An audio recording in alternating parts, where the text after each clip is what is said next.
Welcome to Imprint with Natalie Walton, a podcast about creating a life you love. This is episode 8.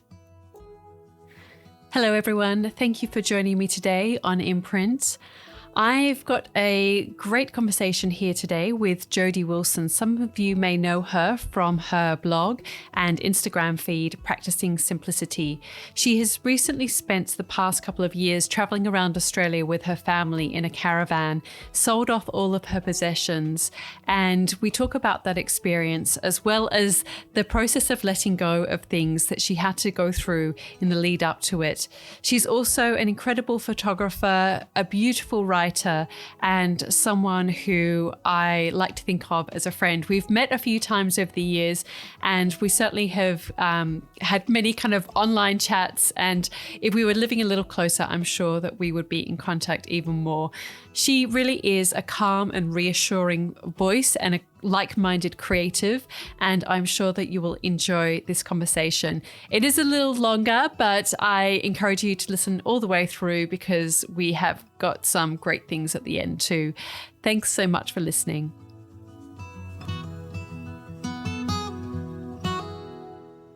Jodi, thank you so much for joining the Imprint podcast. As I mentioned a little earlier, we have met a few times and had a few chats, and also we kind of chat a bit on Instagram, which always sounds a bit strange to say that, but we've had little conversations. But I really love your story, and I wanted to bring this to the podcast because I think it will resonate. And I think you've also perhaps learned a lot of lessons, in particular over the past year or so, which I want to hear more about. But first of all, I just wanted to start with your childhood and creativity. Was that a part of your life? Were you a creative child? I was, in the sense that I was always writing, and I had an amazing stationery collection. I didn't create in the practical sense a lot of the time, but looking back, I did really appreciate nature and beautiful things.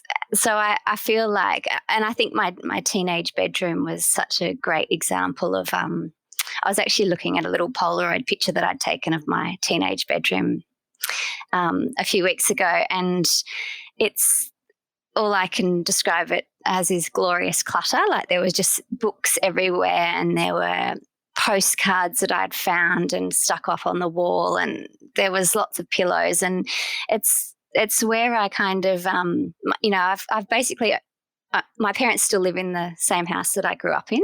We moved from England when I was 2.5 and lived in that house, and they're still there. So it holds a lot of memories. And that teenage room was, it was such a haven for me. And,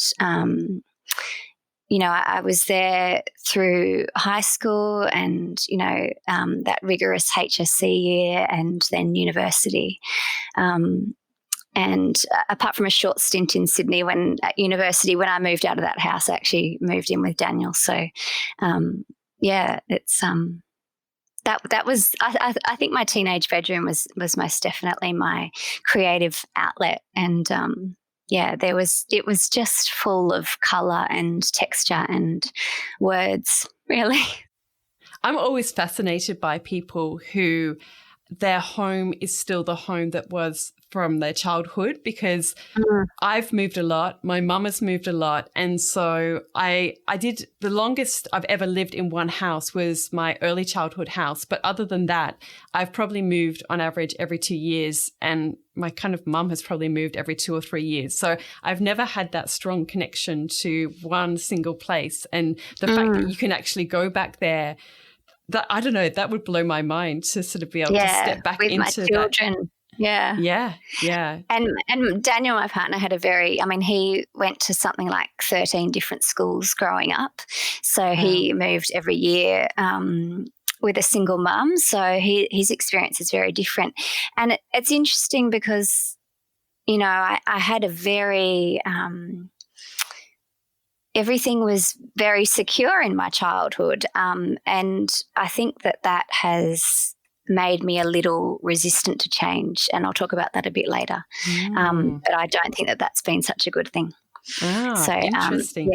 Yeah. And did you get glimpses of your interests during those teenage years in terms of what you wanted to be when you grew up? Like, did you have a strong sense of, you really wanted to sort of follow a particular path with your career? Yeah, I was so focused in high school, like in that I knew I wanted to do journalism at UTS when I graduated, and I knew that I needed a mark in the high 90s to get into that degree. And so I just, like, I studied. I would come home from school and I'd do 5 hours every afternoon. And then every weekend, it was like 8 hours a day. It was bordering on, this. I just had tunnel vision and I knew what my goal was and I got there. So it paid off. Wow, well done. Yeah. And I have such fond memories of like Tim Winton's Cloud Street because we studied that in English, and I've still got that copy of the book and there are so many notes in it. Yeah. And it's I really put so much effort in, but it was also around that time in retrospect that I recognized that I started suffering from anxiety. And I was actually thinking about, my childhood when you started talking to me about this podcast interview, and I think I was definitely a perfectionist, and I think and looking back I can see little points where my anxiety might have been triggered, but it was in that last year of high school that it really it didn't overwhelm me at all, but there was just little signs of it. And then the exhaustion of after all those exams had been done, the exhaustion kind of set in, and I went off to uni very young. So I was only 17 when I went off to uni, and I moved to Sydney, and I think that was kind of the start of quite a bit of intense anxiety. Actually, one of the last photography shoots I did on the Central Coast before we left on our trip, which I'll talk about later, was at your house in your beautiful space with a naturopath. And she said to me that she can cure a certain amount of anxiety in her patients, but if they live in Sydney, they're just going to have to learn to adapt to that anxious environment. And that was me. I moved right into Ultimo, which is the very heart of Sydney City, walking distance to UTS, and I'd never left home before. And it really did throw me in the deep end. And about 6 months later, I made the decision to move back to the coast and then just commute to uni, because I feel like I was never diagnosed with anything, but I just I could not settle in my body, and I think that it did really affect me. So, is that what you realised in retrospect, or is that something definitely. that In retrospect, I can see that I was exhausted, and I was also very anxious, but not able to articulate that or pinpoint it. I just kept going with my days, but living with this very high level of nervous energy, and that stayed with me until just before my 21st birthday, when my mum encouraged me to go to yoga. Okay. Are you happy for me to talk about that? I just want to ask you one other thing though about this studying and getting in, because I remember that, obviously I still vividly remember everything to do with the HSC and the work that needed to go into it, and that is a huge amount of tenacity on your part to really focus for that kind of period of time. Do you think you've always been like that, or was that something that you just kind of managed to channel within I think I've always been very focused, and if I've got a goal in mind, I will just do everything in my power to realize that goal. In saying that, I feel like motherhood has really shifted that, but I feel like my youngest is almost 3 now, and I feel like I'm coming out of that motherhood space, which is a very mentally, physically, emotionally, spiritually, such a different space to be in, and I've been in it for close to 13 or over 13 years now. And I feel like it definitely affects my ability to work productively. Of course it does. There's just been a tearing of between motherhood and creativity. And I spoke about that on Instagram the other night in reference to a book called The Divided Heart, which is a beautiful collection of stories from Australian creatives about that, just that intense tug of war between mothering and holding space for your children and that deep desire to want to create and to honor your sense of self in your creating. And I feel like I'm just, I mean, of course I've got decades of mothering ahead of me, but I feel like I'm coming out of that baby making, growing, feeding zone where I think your head is in a very different space, your body's in a very different space, and I feel like I'm stepping into onto a more solid ground, and therefore am able to, create goals and take steps towards them. Yeah. So, but I am quite determined and stubborn when it comes to what I want. So. But I just want to touch on that because otherwise I know I'll probably forget. And I, we will talk about some of these things in a little while. But this idea of a desire to pursue your creativity, I think I think if you're a creative and you're also a mother, there's obviously you want to be a good mother, and there might be also a requirement to provide financially in some way. And because I know that your partner, Daniel, is studying. So I wanted to touch on that about your role then within that.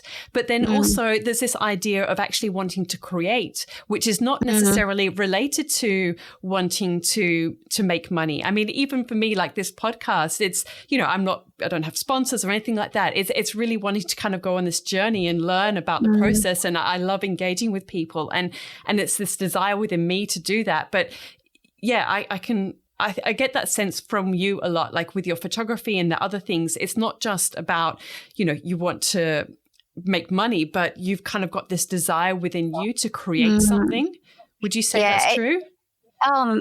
Definitely. And like if I haven't picked up the camera for a while and then we go out for a walk and I take an image that I'm really proud of, it's like it fills a space within me, or a yearning,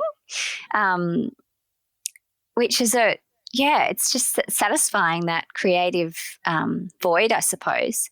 And I think it's really important to recognize that. But I also believe that as a creative, and I will touch on this later when we talk about our journey that we've taken in the past 2 years. But as a creative, I don't think that the income or the recognition or whatever or the energy that comes back to you after you've put it out, that doesn't always happen immediately. That could happen 5 years down the track or 10 years down the track, as has been my experience in the last 2 years.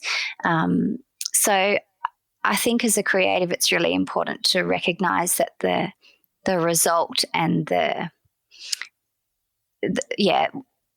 the energy and or the income that comes back to you isn't immediate. Yeah.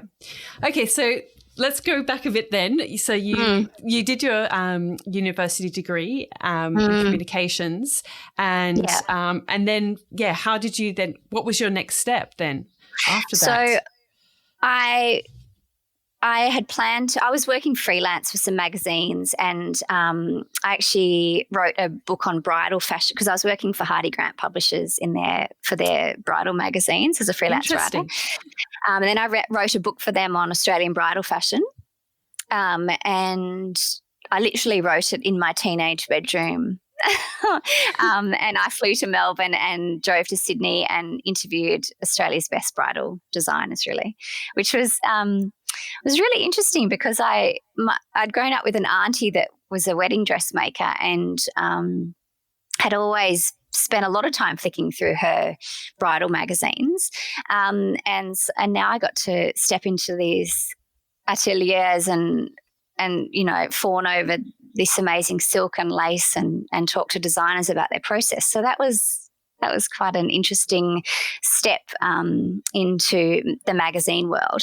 But yeah, so I just come out of an incredibly challenging relationship.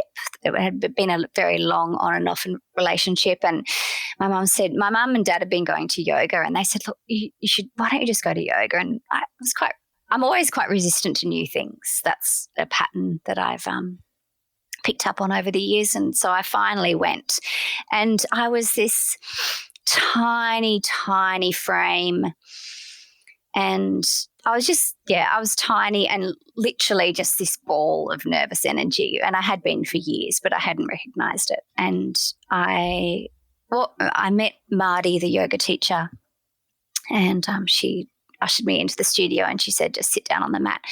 And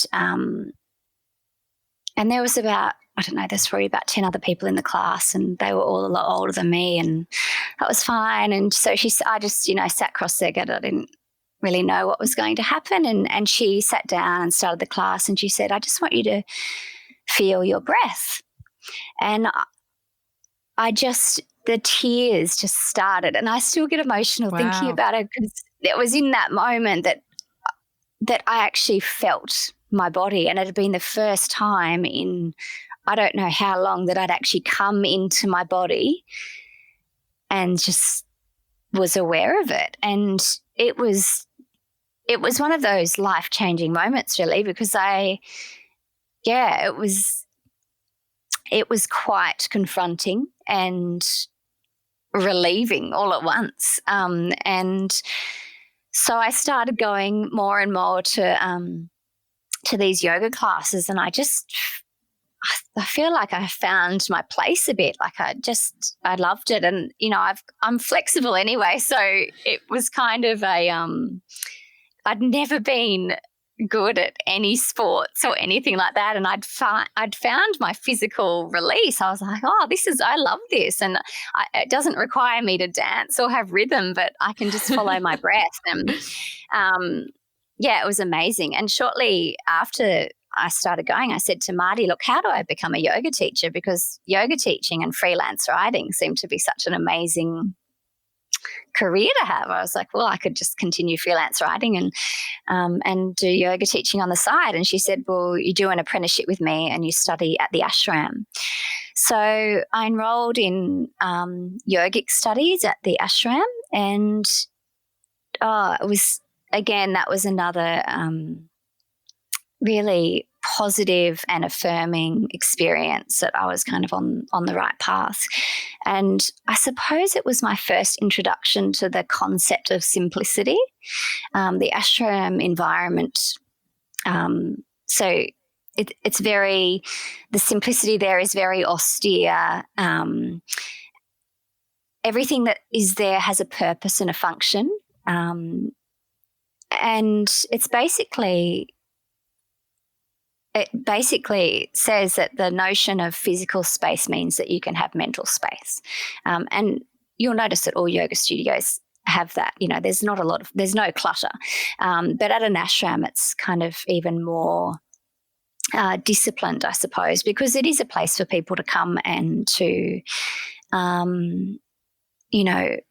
live with less distractions, so that they can focus on their mental health, their body, their breath, and ultimately their spirit. So it's also in one with nature. So they very much work with the moon cycles and the seasons, and it's acknowledging that. And their days have a certain, or not a certain, but a very definite ebb and flow to them. And there were so many lessons that I learnt in that space that I've carried with me, and often sometimes forgotten about, but I've always come back to them. Can I ask how old you were at this stage, roughly? I was 21. So did you kind of get any resistance from friends or anything like that about? Look, I think I remember ringing not really. I think I remember ringing my mum and saying, it's just amazing here. And I think she was worried I was going to run off and into a cult or something, because, you know, the ashram is full of swamis, which are spiritual teachers, and there's 3 levels of swami. So a student wears white, and then the next level up is yellow, and then the next level up is orange. And so there's a lot of orange, like completely dressed in orange clad people with shaved heads walking, you know, gracefully around this space. And but they're all human. Yeah. You know, Yeah. there was nothing to fear there. But yeah, it was a really, I mean, I was the youngest by far in that course. And there was, you know, whenever people go to an ashram, they kind of always unpack a lot of shit, basically, emotional and physical. And, it is a space to cleanse in, but also to, just remove, I suppose, the clutter and the distraction of life, just to kind of travel further down a spiritual path. But I was there to learn how to teach yoga, and that's that's what I got out of it. But I also got that how powerful how powerful a space created with intention and function and simplicity can be. And so what was the next chapter then, once you had learnt how to become a yoga teacher as such? Yeah. What was the next chapter for you? Yeah, I started teaching yoga, and Marty was still my main teacher. And then she said to me, I think you should meet my son. And she mentioned it a few times, and she was usually quite a subtle person, and her suggestions to meet her son were not subtle at all. But I eventually did meet Daniel, and I didn't realise that Daniel, your Daniel. Wow. My Daniel. Yeah. And 4 months later, 5 months later, we were pregnant with wow. Che. So that was quite at a young age then. Yes, I was pregnant at 22. And that, it was a huge shock. Like, we didn't even own a toaster, and we just moved into this little beach shack in Foresters Beach, which was beautiful, but we had nothing. Like, we had we had nothing, but in a sense we had everything we needed. And we went along with that. And I think it was incredibly challenging for me, because it was at a time in my life where all my friends were moving to Sydney to further careers, and it kind of did affect the rest, my social life for the next 10 years, because I was so young, and I hardly knew. Every other mother I knew was in their late 30s, early 40s. So that was challenging. But we had Che, and then I went back to teaching. I was teaching yoga a lot for the next 7 years after that, and I specialised in prenatal yoga and birth preparation workshops. So, so it was a huge part of my life for a really long time. And so did your then writing take a back seat in the journalism side of your life? It did, but then when Che was about 3, I got an amazing gig with a publishing company in Sydney that did bridal magazines. And you might think, oh my gosh, she really loves weddings. And it was bridal magazines sold, and they were expensive, and there was a lot of high paying advertisers. And I really it was a great gig, because I got to work from home 2 days a week. And for a freelance writer, that's just, I suppose it's normal, but it was a regular 2 days a week paid, and it was a rare gem at that stage anyway. So I did that for probably about 6 years, that job. And then ultimately I got out just before the magazine industry really started to kind of flail under the social media power, I suppose. But I also started blogging as a young mum, and that's kind of probably been more of a powerful it's really steered me to where I am now professionally, I think. And I started it with no intention at all for it to be a professional outlet. But yeah, that's been quite, I suppose, formative. I just want to ask you, because I studied journalism, and from my perspective, and this is why I think it's so fascinating, all of our different journeys that we go on and the paths that we take. But I kind of come from a family where it was very much about getting a job, a stable 9-to-5 job, being an employee. And I'm really interested that you had either the bravery or whatever it was to then go and do freelance work as your first sort of round of jobs. Why was that? I think because it was there, and I honestly don't believe that I had the tenacity to face the newspaper or magazine world. I knew I didn't have that courage or the energy for it, because I knew what it was like. Like I'd been privy to how intense that environment could be or was, and I'd done a bit of work experience at Marie Claire magazine. And to be honest, to be completely frank with you, I don't think I was stylish enough, really, to fit into that space. And that's the truth of it. Like they loved what I did there, but I just don't think I was cool enough. But did you? Sorry. Oh, well, I was going to say, so the freelance work came about because an ex-student of UTS that knew one of my lecturers said, do you have anyone that would be interested in doing this work with Hardy Grant? And that's how I fell into that. So I only really was out of uni for a few months when I started yoga and then went down that path. And it was never my intention just to freelance all the time, but it was a job that was there, and so I took it. So, and I was still working. I've always worked in bookstores since I was 14. So I was still working in a bookstore at that time. So, but that's basically how my career has gone. Like I've always done a variety of things. It's never just been one job. Yeah, because obviously when you work as a freelancer, you never really know where the next paycheck's going to come from, especially when you're in those early years and it can seem so erratic, and you're kind of competing against people with a lot more experience than you. So, yeah, I think that's a really interesting kind of path that you've gone down, to just do that from a very early age in many ways. Yeah, it was, I suppose looking back, it was an interesting path, but it also, dare I say, it was a comfortable path because it meant I didn't have to commute to Sydney, which physically I found very exhausting. And now that I know more about myself and my body type, I understand why that was exhausting for me. Yeah. So I learned about Ayurvedic body types at the ashram, and I'm a typical Vata. So I get, I do get quite exhausted in busy, intense environments, and I can't create when I'm exhausted. So in retrospect, that all made sense. Yeah.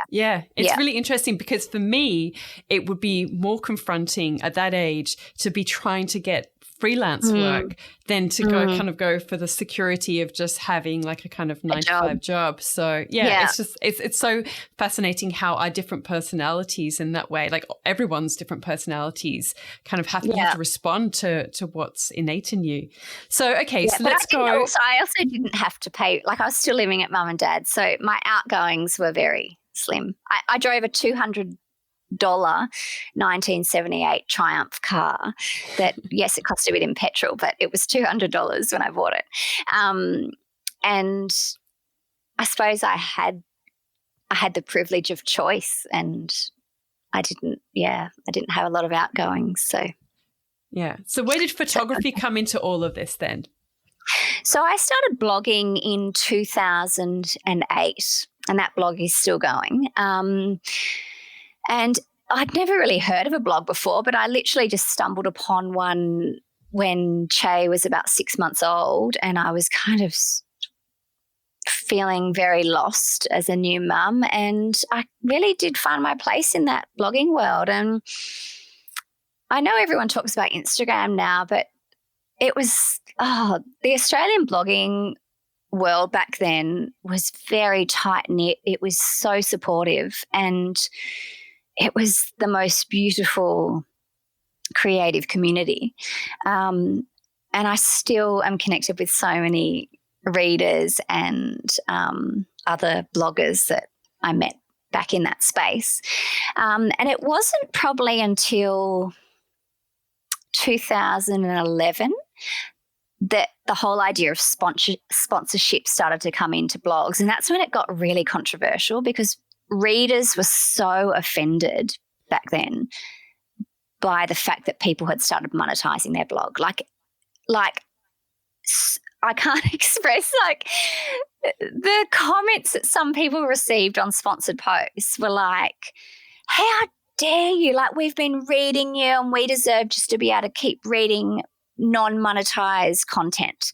And it was a very, very interesting space to be in as a creator, but also as someone that didn't want to. I really was quite intent on not selling out just for the money. And so I started working with small niche brands and other creatives. And that was an amazing income for quite a few years. And obviously taking photos was just as important in blog world as writing was. So I started taking photos on this little Panasonic GF1 camera, which I've still got, which is an amazing little camera.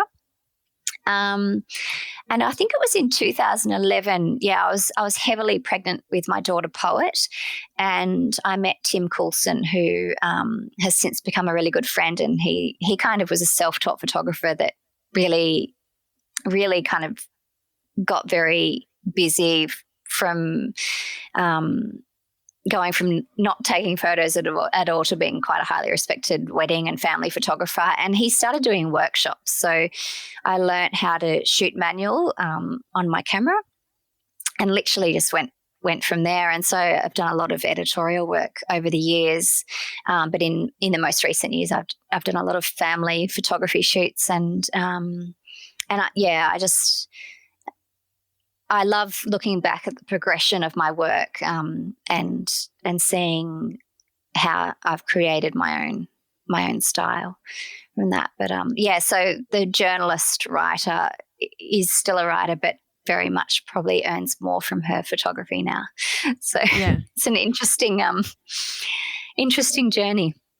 Well, you touched on something there that I did want to ask you about, which is this idea of your visual style, but also it comes down to your writing style. And I feel like you always have a very consistent, considered style, both with your photography and with your writing. Did it take you long to kind of get that, or has it always been very natural? Or do you ever question what you write or how you shoot? What's your experience of that? I think considered is a very good word, because I won't just flippantly write something and ever put it up. It is considered, and I take the time to really craft it, I suppose. But I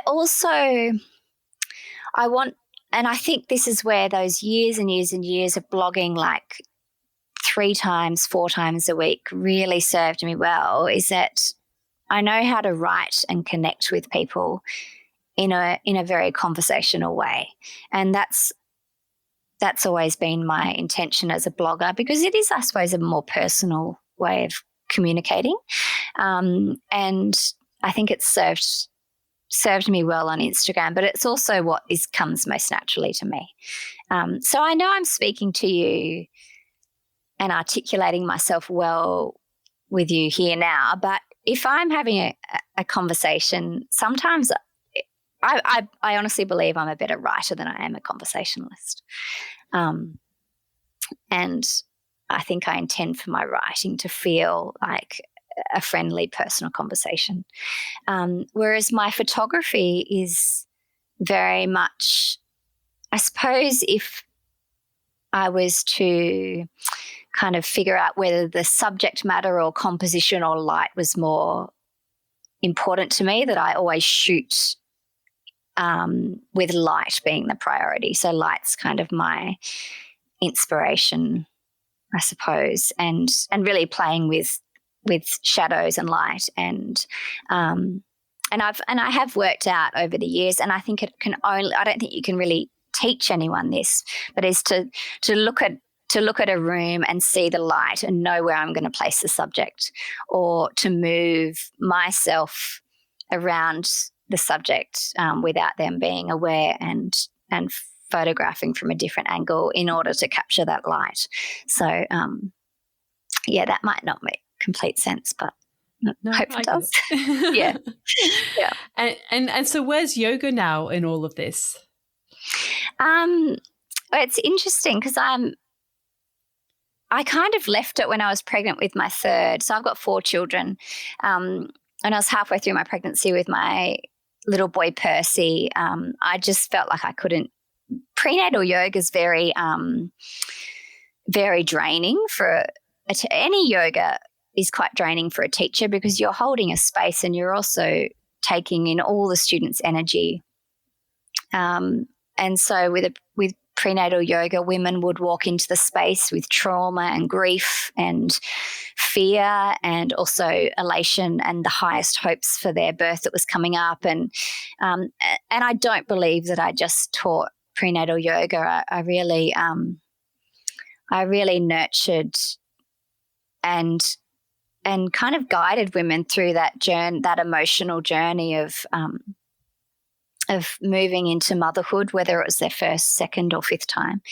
I just felt at that stage that I couldn't give women the energy that they deserved, so I stepped away from it. And I come back to it regularly. The last few months I've had quite a regular practice every morning, but it's I feel like it's planted seeds in me that aren't so much the physical yoga, but more the mental, spiritual, the breath awareness, the awareness of body, regardless of where we are. And I think the concepts of non-attachment and of karma yoga, karma yoga is basically the effort and energy we put in. So at the ashram, every half an hour, every morning, we would do karma yoga at some space. And it was, right, we're just going to spend half an hour cleaning this space. And once that half an hour is up, we walk away.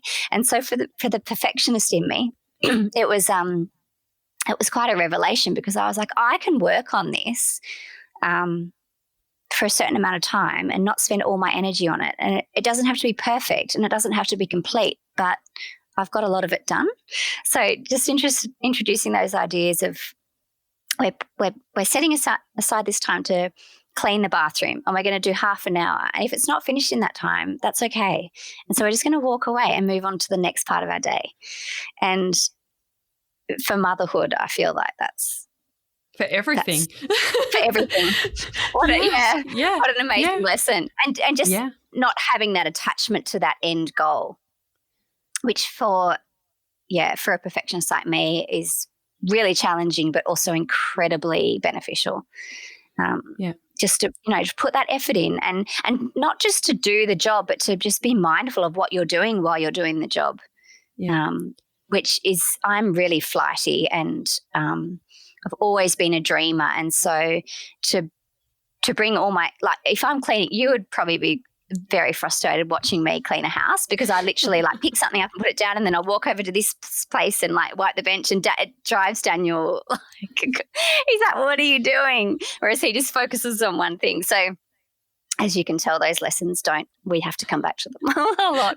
But so the yoga, and I suppose yoga is so much more than lycra stockings and downward dog in a yoga studio.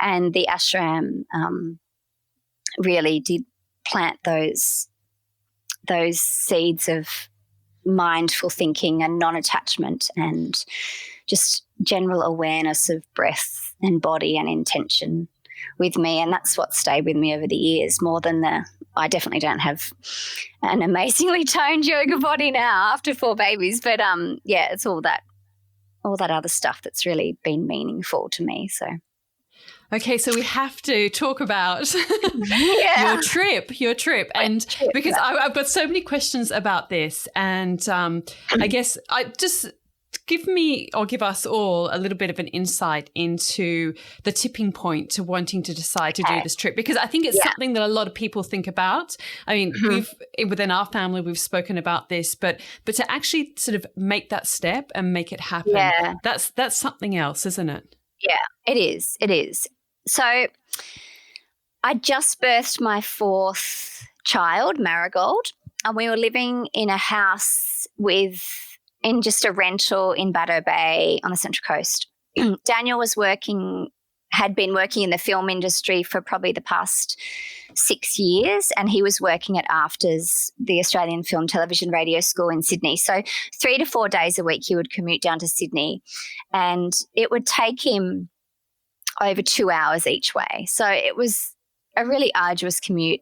He'd work for 10 hours. He'd come home. He'd often call me on the freeway saying, "You've got to talk to me because I'm falling asleep." Like, it wasn't sustainable.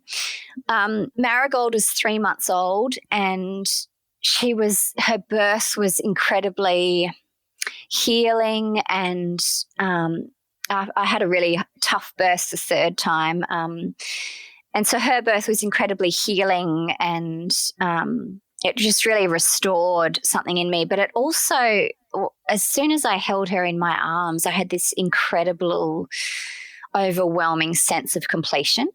So I had 2 children in school, 1 child in preschool. We lived in a 3-bedroom house that I'm sure had spirits in it, because my daughter Poet came into me one evening while I was breastfeeding Marigold, and she's like, "I just saw a boy in a white T-shirt walk through the room." And so here I am doing something I never thought I'd do, which is breastfeeding my baby and like swishing white sage around the house, asking spirits to leave. And I was like, oh, this is like a new level of like madness. But I always felt like it was the kind of house that stirred up a lot of shit, basically. And I always felt like I was looking over my shoulder, and I think it was incredibly representative of where I felt in my life personally, and in that something's got to change, because I'm not enjoying this anymore. Like, I was just racing kids to and from school. I was yelling at them in the morning to get ready. I'd come home, I'd try to answer emails and, keep my own creative and professional life going while dealing with a mound of washing and a partner that was in Sydney all hours. And we were deep in suburbia, and it wasn't inspiring. And I mean, we had Venetian blinds. Need I say more? Natalie, you would have been, it wasn't nice. And I just felt, I suppose I'd always been fearful of change. And I think that comes back to having no change as a child. Like, any change or the thought of not knowing what was coming next, and the thought of not having a plan, just used to fill me with dread. And there was one really life-changing day. Daniel and I, we had money in the bank for a house deposit, but as you know, we were living just north of Sydney, and the housing market had just gone crazy. So, the houses in our area that we didn't even like were like $800,000. So we went to see this mortgage broker, and he put the figures on the table, and we were like, we just cannot justify living like we are to pay for a house that we don't like and missing out on our children's childhood. It just didn't make sense to us. That afternoon or that evening, my son did a school performance based on Alison Lester's book, Are We There Yet?, which is the story of her family that travels around Australia in their camper van. And my auntie had given Che that book years and years and years ago. So it had been on our shelf for years. And Daniel said, we should do a caravan trip. And it's like a voice that wasn't even my own came out and said, yeah, let's do it. And if you had asked me 2 years before to holiday in a caravan, I would have said no way. And we'd never camped. We'd never gone down. I don't think I'd even stepped in a caravan before, but I just knew that my fear of complacency was bigger than my fear of change. And that if I got to the end of my life and I hadn't done a road trip in Australia with my children, it's one thing I would have regretted. So we said yes, and we were like, well, what next? And we spent the next 8 months literally lining up all our ducks in a row. So we bought a caravan, we sold a car, we bought a car to tow the caravan, we sold another car. As much as I'd lived a simplistic life and was mindful of all the stuff that came into our house, we had 4 children and all the stuff that goes with that. And Daniel is a bit of a hoarder as well, but I kind of have come to appreciate his hoarding ways, because everything that he'd hoarded we used on the renovation of this caravan. And it didn't need a full renovation, it just needed a few things fixed up, and we weren't concerned about making it really beautiful and on trend. It just needed to be practical and it needed to work for us. So we spent the next 8 months doing that, and I just had fear bubbling up the whole time, like, what on earth are we doing? And oh my God, this is madness. But oh my gosh, we're doing it, and we're this far in now. Like, I'm just going to keep going, and I started to recognize, what was ahead for us. And we intended to leave in the April, but in the May, my auntie, who I've mentioned a few times in my chat with you, she at the end of her 10-year cancer journey was coming to an end, and we had the privilege of being with her in those final weeks. And there was one afternoon where I said to Daniel, we've just got to go around and see her. And he said, yeah, we do. And we just bundled up the kids and put them in the car, and we drove over to her house. And she was dying. And I don't know if you've ever been with someone that is passing, but it's such a sacred space. And yeah, it was a real honor to be there. And I think it really inspired us to keep going with our trip, because she always wanted to do the trip and she couldn't. So we actually took her ashes, some of her ashes, with us, and we've scattered them at all our favorite places. That's so beautiful. on the journey. So it was a real, again, quite a life-changing experience, and it kind of didn't make me, I'm no longer scared of death, I don't think, because I saw how, I think when approached the right way, it's hard to describe, but there is a very powerful energy in a room when someone is passing, and it's that in between, like when you're about to birth. And I know I talk about birth a lot, but I think it's so it's really inspired so many of my life choices. But that space between when a woman is laboring and then about to birth a baby, is the energy in the room is so sharp but also soft, like it's powerful. And it was the same with when Auntie Jenny was dying, and she passed. We left that afternoon, we'd said her goodbyes, and she passed a few hours later.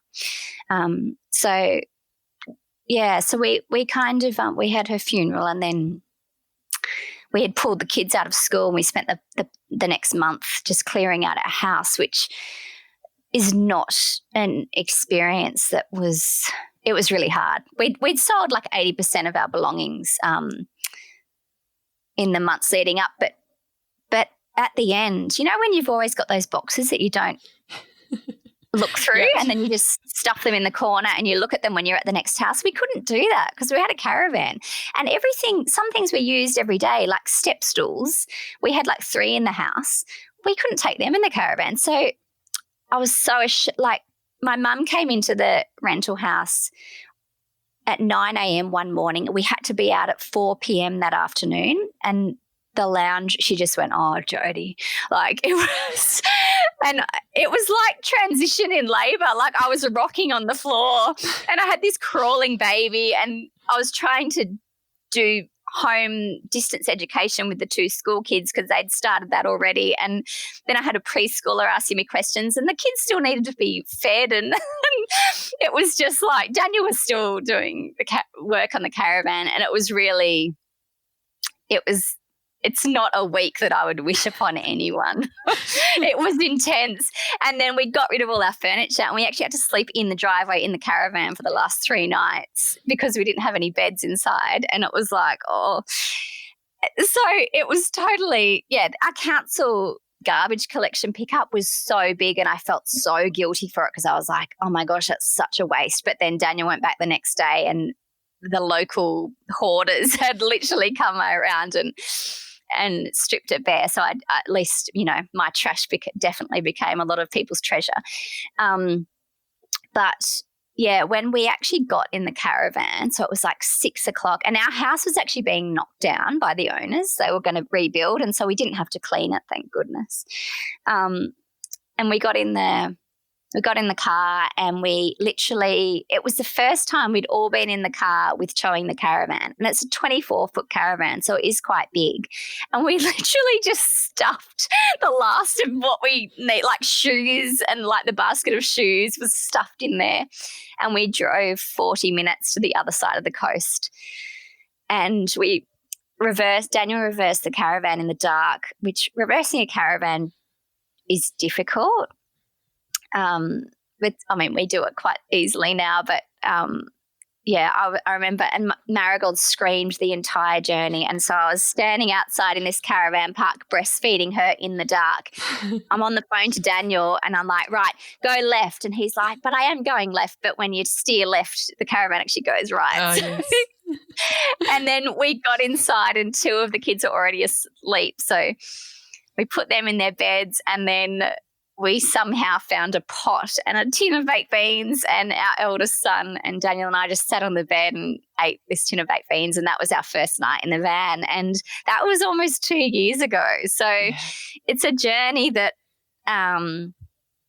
has taken us around a lot of Australia, but there's a lot of Australia we still haven't seen, and it has been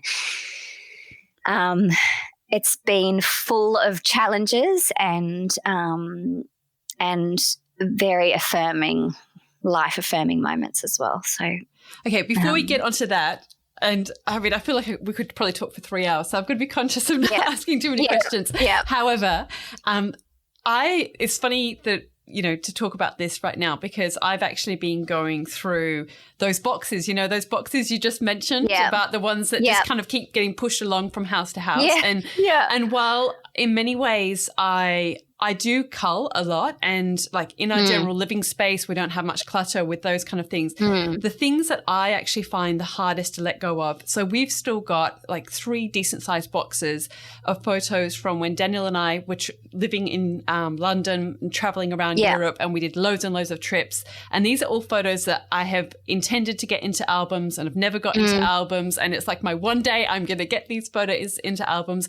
I've got journals, like a whole massive box full of journals from when I was much, much younger to even like up until a couple of years ago, even like my travel journals. And those are the things that I kind of don't want to let go of. But I kind of go through this thing about, I've got another box full of kids' art, and it's just in a box, and it's those things that I struggle with. And what were the things for you that you were really struggling with? And did you have something that you would say to yourself, like not a mantra, but,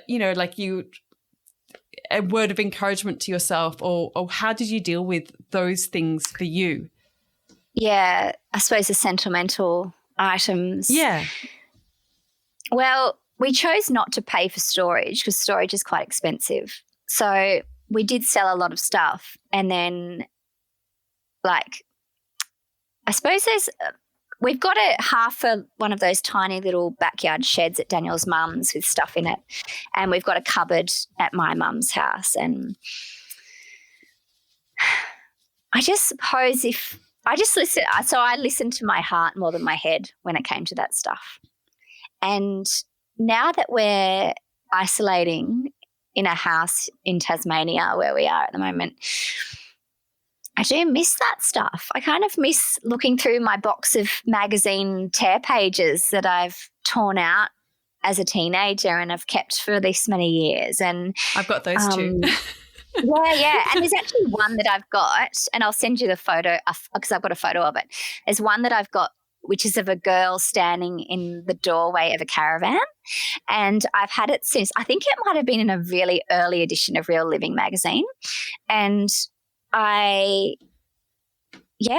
always had it on my wall, and it was even in our first family home. And there's a vintage map of Australia on a tea towel hanging over the door. And it's like been this, I'm like, was that an accidental manifestation for this trip we're on?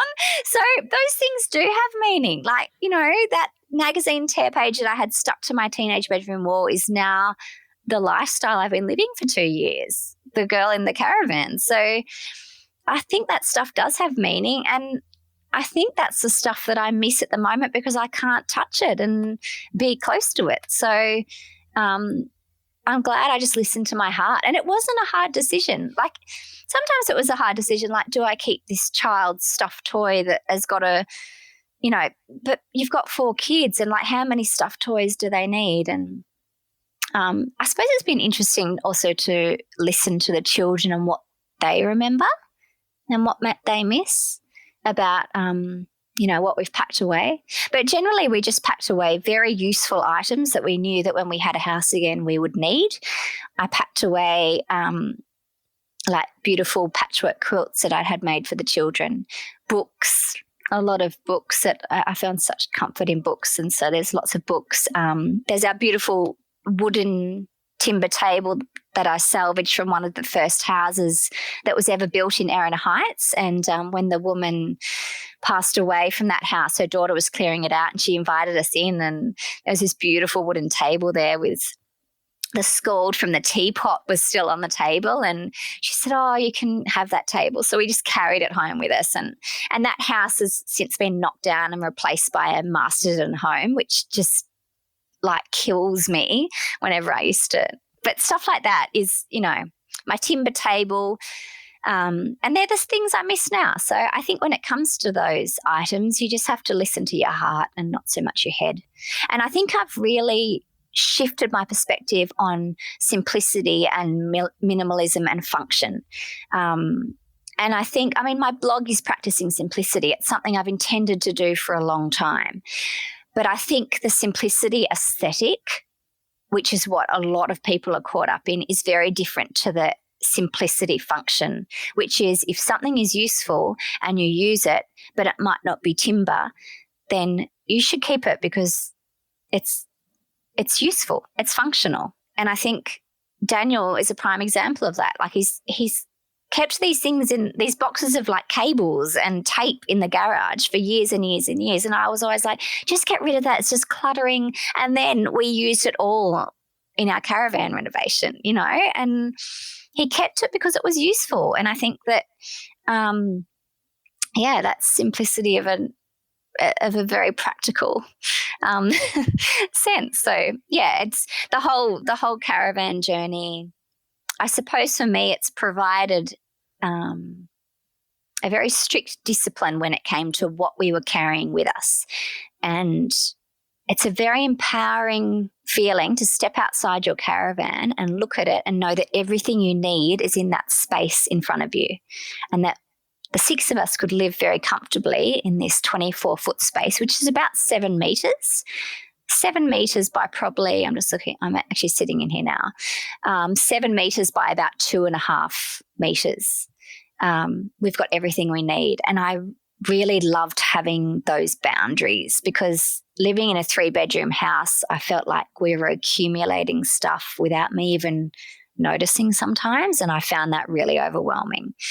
And yet living in a caravan, has been a really great lesson in that we don't need a lot to live well, and that the 6 people can have everything they need in this small space. And so what have been some of the other big lessons that you have learnt from your trip? Yeah.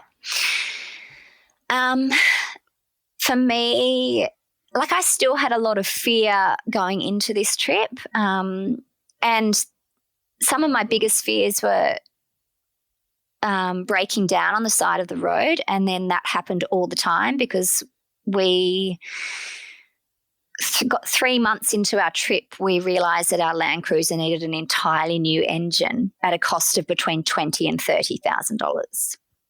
And that's not the kind of surprise that you want on a trip like this when you've just spent all your savings on getting the caravan and the car. We had 20 grand left in the bank that we were using as like a buffer. And we just kept going because it was an issue that would allow us to drive a certain way, but there was always that we just carried this stress of like, when are we going to break down?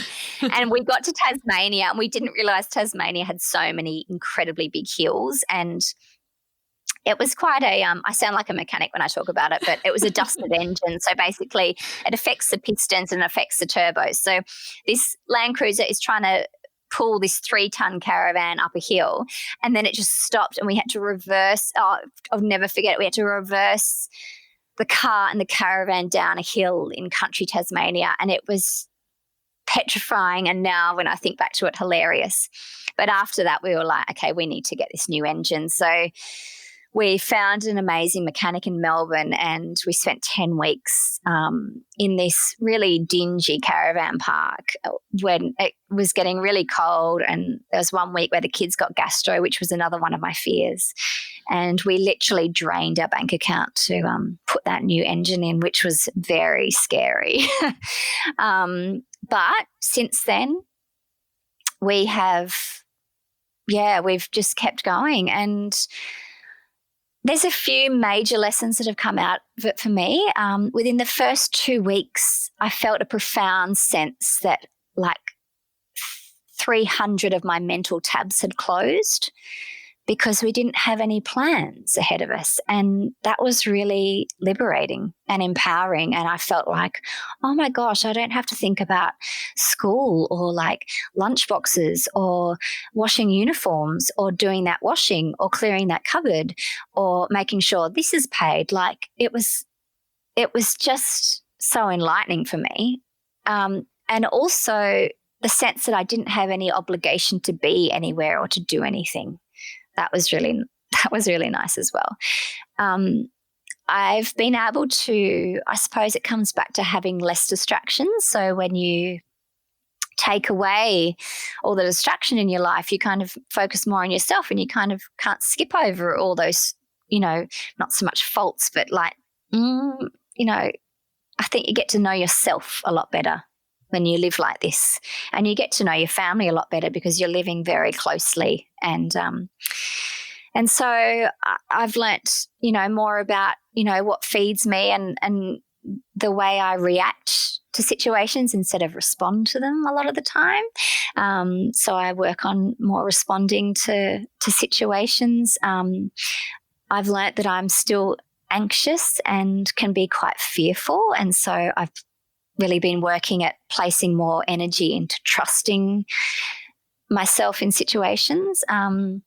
We've met some amazing people along the way, and a lot of those people have been blog readers from years and years ago that have opened their homes to us and welcomed them into their Airbnbs. And so we've had quite a few weeks in beautiful Airbnbs that have been gifted to us as a thanks for all my writing over the years, which is that, delayed gratitude of the creative life.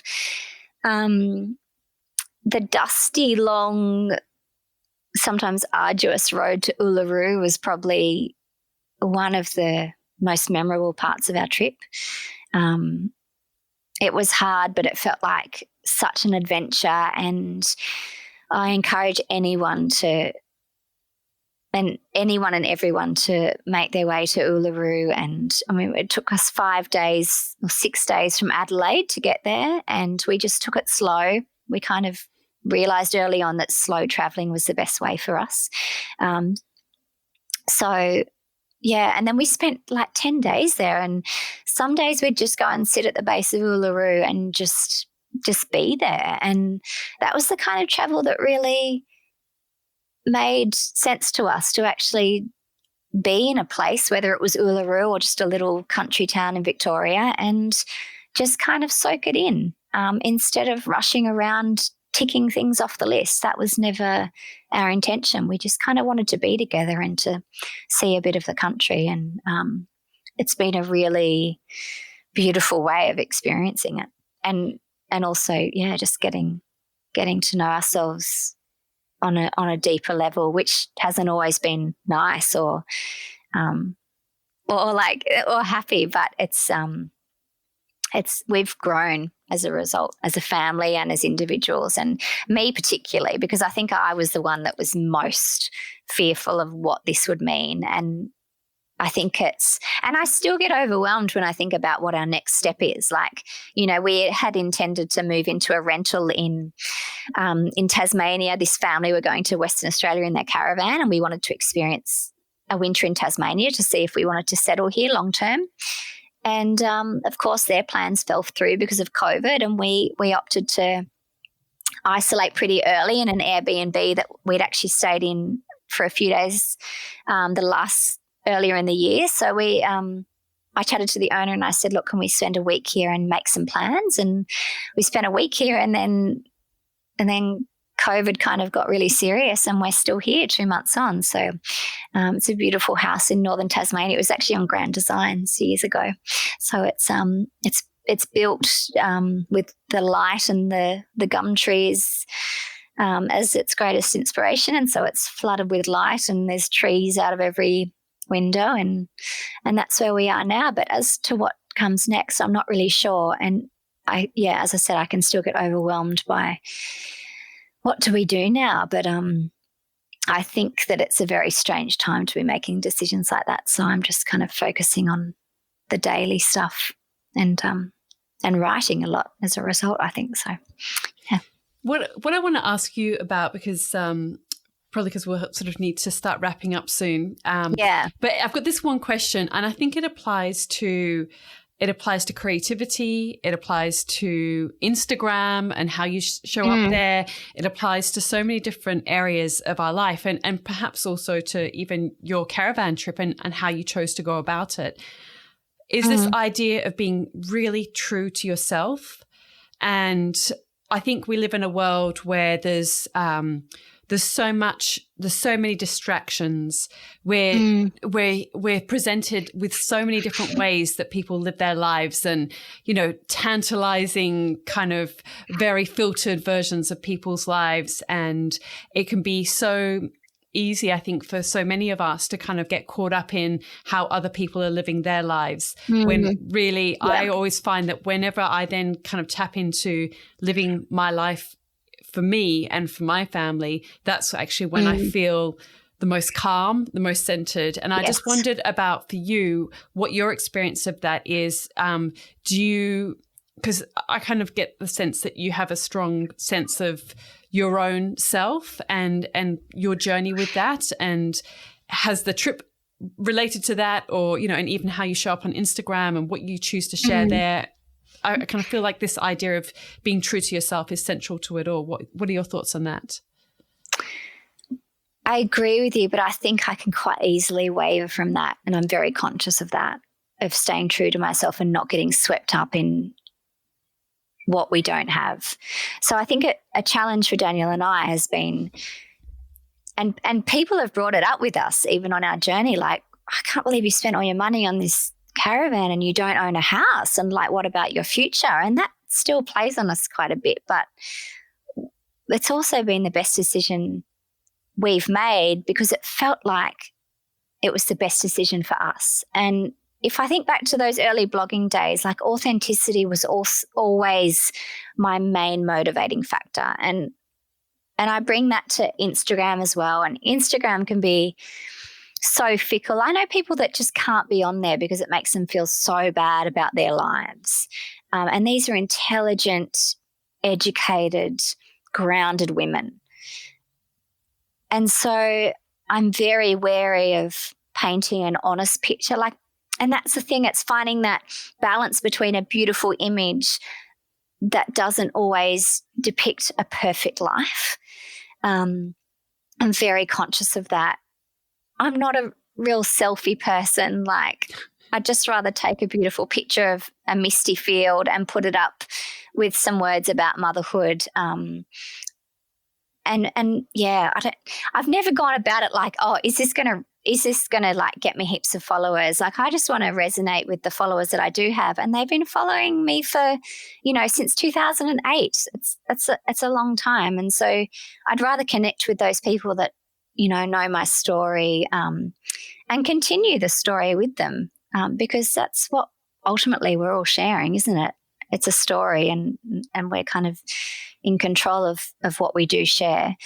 But yeah, I think I've also walked that path and there was one day in particular when Percy, my third, was a baby, and the delivery man delivered like 8 parcels to my door, and they were all for blog or social media promotions.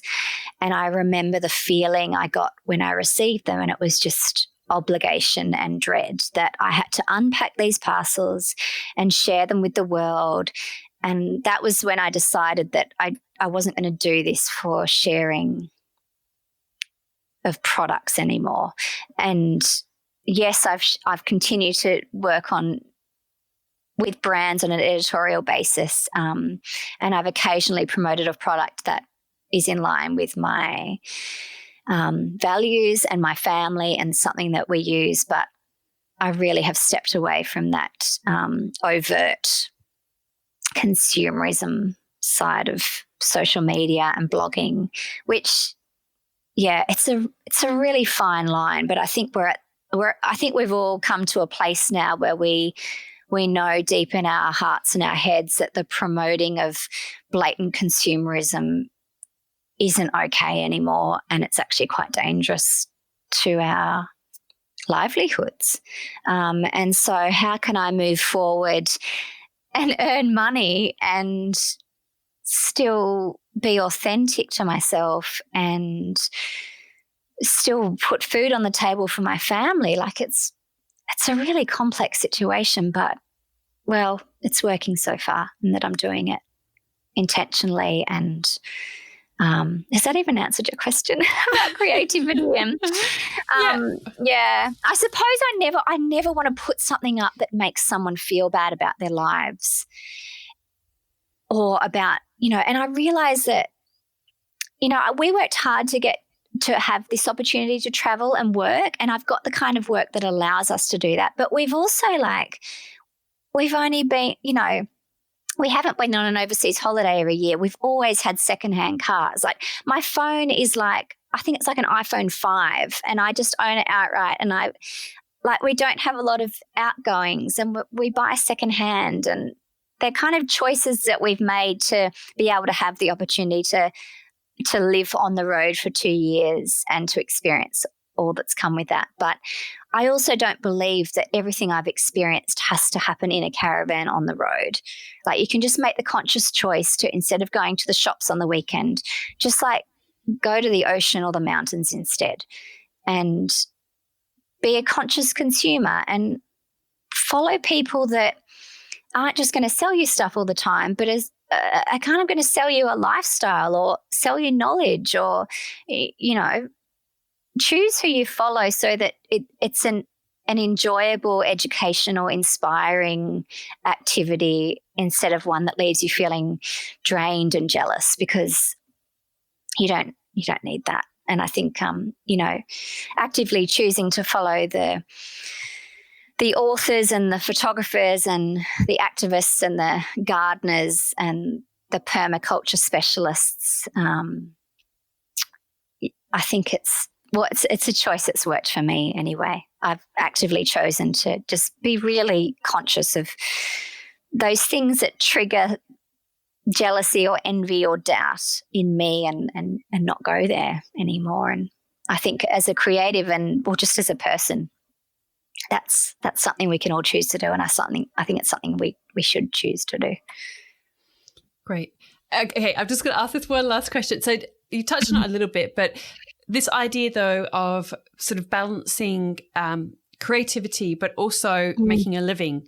So how do you juggle that? Because as I mentioned a little bit earlier on, your partner Daniel, he's gone back to study, hasn't he? So are you essentially the single or the only breadwinner in the family at the moment? I am. Thankfully, at this stage in our lives, he does get Oz study, because I had to just cancel 15 photo shoots in Melbourne because of coronavirus. I do a bit of content creation for a few brands and podcasts. So there's little writing gigs there along the way. I work with brands that need photography for social media. So, I mean, I'm not raking in a lot of money at all, but we live well and we've got enough to pay rent in the house we're currently living in, to eat really well and to buy books occasionally. Like we're in a privileged position, but who knows where things will be in a few months' time. I think I, like a lot of creatives, are wondering what the world is going to look like for us now. And I think it's where having kind of a lot of different skills for me has served me well. In that I can write that. Yes, I can take that photo. Yes, I know a bit about social media. And those relationships that I've made over the years have also come back. Like someone contacted me this morning that, like, we were blogging together in 2008 and she, has a job proposal for me. So, I think that is the creative world. It is about connections. It's about doing stuff knowing that it might not pay you this week. And it's also about recognizing that it's karma. Yeah, exactly. And it's the lifestyle that you choose. And, I think Instagram for me is like my dream is to own a house. We would love to own a house. That's not going to happen, I don't think, in the immediate future. But, sometimes I think you can live very frugally and you can live well. And, well, I know that because we do it. And it is about choice, and it's about saying, like, as I said, I'm not going to go out and buy the brand new phone because actually that's our food bill for the month, and it's I'm not deprived in any way. Like, I live an incredibly full and privileged life, but I think our culture is one that isn't quite, it is wrapped up in the, of course, it's a consumer society. We're wrapped up in the new and the shiny and the must-have mentality. And I think shifting that is one of the best things I've done in the last few years. Is really because I love beautiful things. Of course I have those desires. Actually, I screen grabbed a beautiful quote this morning from George Monbiot, the UK climate guy, and he said, anyone can want things, money, stuff, power. Privileged people can obtain them quite easily. Not wanting is a greater and rarer skill. True achievement in this age is not to fulfill our desires, but to control them. Beautiful. That's a lovely note to end this little section. But before you go, before you go, I did want to ask you, just these are very quick questions. I had started a blog in, I think it was actually 2007. I really need to get that in my head. I'm really bad with dates, but anyway, called Daily Imprints. Yeah. And these were the questions that I would ask people. So I think it's such an interesting insight, particularly when it's just whatever kind of comes first to mind. So here we go. Which 5 words best describe you? Creative, stubborn, determined, hopeful, anxious. What's the best life or career lesson you've learnt? I think what I've spoken about a lot is that, that karma exists and that the work you put out there won't always come back round to you. maybe until a decade down the track. That idea of delayed gratitude or delayed payment, perhaps. What's your proudest career achievement?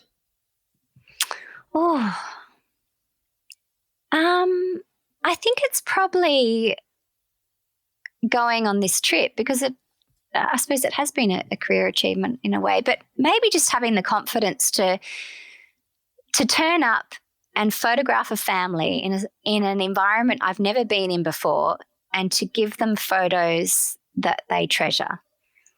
I think that might be it. It's a beautiful gift. What's been your best decision? Taking this caravan trip, for sure. Who inspires you? I think the kids inspire me the most, because they are not afraid to tell me the truth and to pick me up on my wrongdoings. And that can be really confronting, but I don't think there is a greater gift than your children looking at you and saying, actually, Mum, what about this? Or actually, Mum, I don't think that's the right way to do it. Or actually, Mum, I think this way is better. It's, for a perfectionist, it's like quite jolting, but they inspire me every day with their imagination and their sense of freedom. Yeah, they're amazing. What are you passionate about? I'm passionate about living well. I'm passionate about treading lightly and taking the small steps towards living more sustainably as a family, and also finding my creative flow again after coming out of those early years of motherhood. I think that's what I'm most passionate about at the moment. What dream do you still want to fulfill? I'd love to get a book published, my own book, not one on bridal fashion. I think get a book published and own a home that we can really make our own. What are you reading at the moment? I'm reading quite a few things. I'm reading Writers and Lovers by Lily King, which is a brilliant novel. I'm reading a few books on simple living. I'm reading some essays by Australian writer Elena Savage, which is really good. You'll have to provide me the links to all of those, and I'll include them in the show notes. I just joined the Australian book subscription service Well Read, which they put they've got exquisite literary taste, and they just put a new book in the mail every month and send it to you, and it's such a joy. I get so excited about it, because it's like someone else has chosen this book for me and it's in my letterbox, and it's just something I always wanted to do when we were in a permanent house again, and we're here for a few months. So I joined up, and it's I'm loving it. So what are you listening to? It could be a podcast or music. What are you listening to at the moment?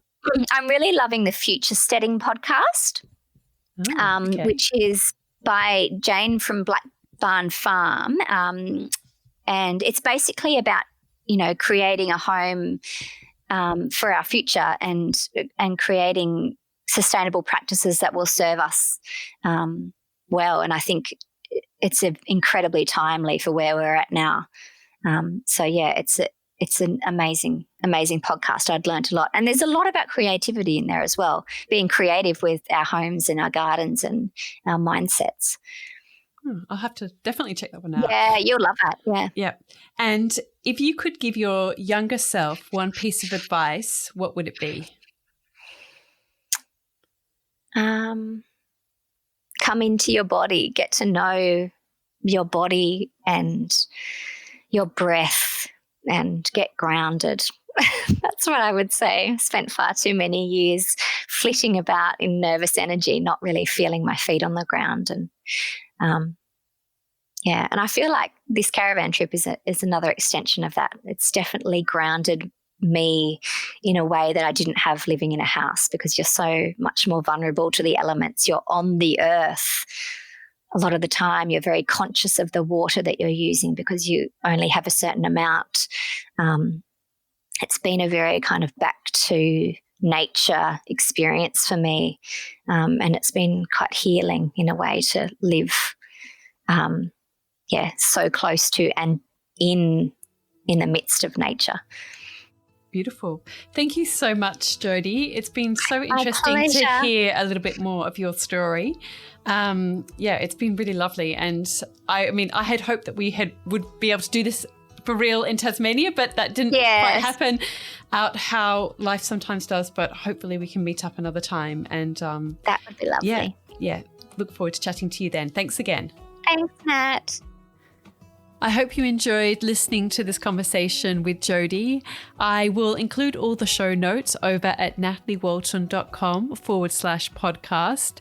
And it would mean so much to me if you could subscribe, rate and review. Please, if you've got any questions, you can send them over to me at hello@nataliewalton.com or send me a DM on Instagram at nataliewalton. Thank you to Jaeger Media for producing this podcast and the people of the Bundjalung Nation where it was created. I'm Natalie Walton, and you've been listening to Imprint.